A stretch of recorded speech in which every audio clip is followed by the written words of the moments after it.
our site is right here, and I think the house is kind of I got to double check that again as to where it sits. So let's just take a look again and see if we can get some kind of clues on how this is working. So you can see that the driveway is not quite at the completion. You know, it's almost a little more than halfway through that curve.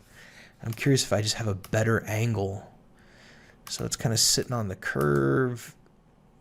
All right, and then let's just make a quick assumption about the width of this house. You know, this project, I don't actually want to go out and take measurements. You know, it's kind of a quick, easy project. So I know that like basically a 2-car garage is going to be like 20 feet, and maybe it's like 40 feet wide and 50 feet deep. Kind of looks like that. Let's see from the front, you know. So this is like a 2-car garage. So I'm going to say that this is like 20, and then it's probably roughly another 20 feet to here. So it's like 40 feet wide. That looks good. And it's almost like the edge of this house is kind of lined up with that curve, like a tangent. And so let's just set it up like that. All right, so we're going to call this 40 feet by 50 feet and set it right in line here. So I might just use my tape measure tool and throw a guideline like that. And then, I don't know, I could just throw like another guide like that. And, you know, maybe it's, how far back off of there? The house sits roughly 15 feet off the road there. So we'll say 15 feet. It's probably 20 feet, to be honest. That's my guess. And then we'll go 50 feet deep, and I think 40 feet wide is going to be a good guess, but we'll dial those in using the photograph. All right, so now I just use my rectangle tool and patch in a rectangle here.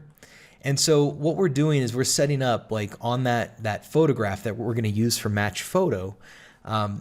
This is our corner that we're going to use. All right, so like here's that curve, and when I look at that, here's the curve kind of going off.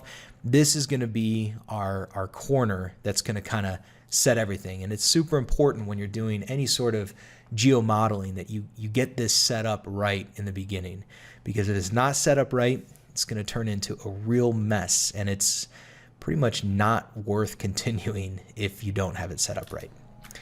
All right, so the steps to getting it set up right is to put your origin on the front bottom corner of the house in your model and in the picture. So this is the front bottom corner here. And so we're going to put our axes, our origin, right here. All right, so this is our origin. That's 0, 0, 0. And then the axes tool allows us to change the sketching context. And so that I'll put right there. And then I kind of set up my view to be similar to what we've got going on in the photograph. And I usually just pull this up, you know, maybe like 15 feet. Just do something we know. If you like this video, click the BD button to subscribe to our channel. Every week we post new videos covering SketchUp, Layout, Lumion, and our Condoc Tools extension.